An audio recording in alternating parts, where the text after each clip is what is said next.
The Dharma Protector. The real story of Gopal Chandra Mukherjee, Gopal Patha. Gopal Chandra Mukherjee, 1913 to 2005, popularly known as Gopal Patha, was a Bengali Hindu from Calcutta, now Kolkata, who rose to prominence during one of India's bloodiest pre-partition communal riots. Born into a modest family, his uncle was revolutionary Gopal Chandra Mukherjee. He worked as a mutton seller in central Calcutta's Bao Bazaar area, running a shop called Gopal Patha Bandar. This humble background belied his later role as a community leader and armed organizer. Background: the Great Calcutta Killings of 1946. The context for Gopal's actions was the Direct Action Day on August 16, 1946, called by the All India Muslim League under Muhammad Ali Jinnah to demand a separate Muslim homeland, Pakistan. In Bengal, then under Muslim League Chief Minister H.S. Sohrawardy, this led to massive riots in Calcutta. What began as political protests quickly turned into communal violence, with mobs targeting Hindus in Muslim-majority areas, killing, looting homes, and assaulting women. Police were accused of bias or inaction, exacerbating the chaos. Over 4 days, thousands died. Official estimates, 4,000 plus, with Hindus initially suffering the brunt, followed by Hindu counterattacks. This event is seen as a catalyst for partition and further riots across India. Gopal Patha's role in the riots.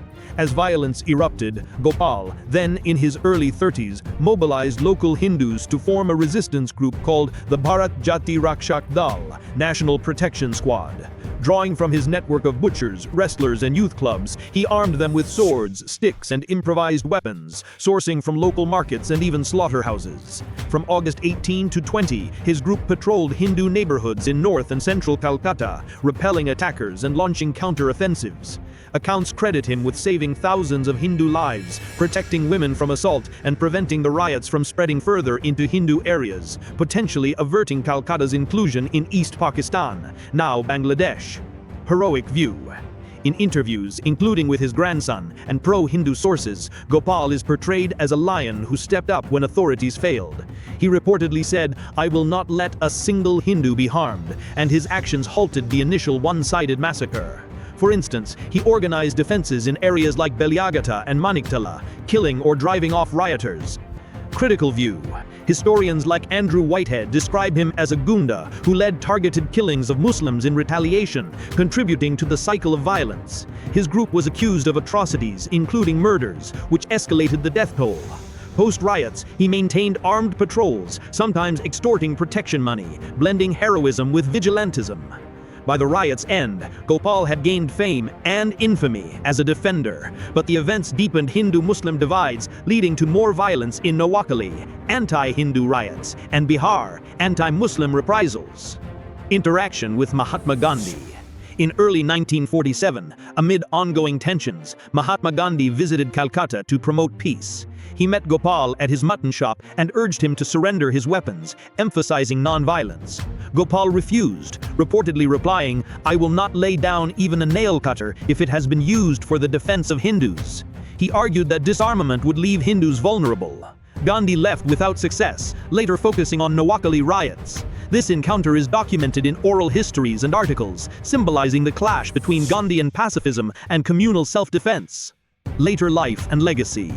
Post-partition, Gopal remained in Kolkata, briefly entering politics, aligning with Hindu Mahasabha, and running his shop until old age. He died in 2005 at 92, largely forgotten. His funeral was modest, and mainstream history books omitted him, possibly due to discomfort with his violent methods or leftist dominance in Bengal's narratives. Efforts to erase his story include the 2023 deletion of his Wikipedia page, allegedly by editors with Pakistani ties, sparking backlash. Today, he's celebrated in Hindu circles as an unsung hero who saved Bengal's Hindus, with busts unveiled, for example in 2025, by West Bengal opposition leader Suvendu Adhikari, and mentions in films like Vivek Agnihotri's works. Critics, however, see him as emblematic of partition's dark side, communal vigilantism that fueled division. His story underscores the human cost of 1946, survival amid horror, but at the price of more bloodshed. For Hindus or anyone interested, Gopal's tale is a reminder of resilience in crisis.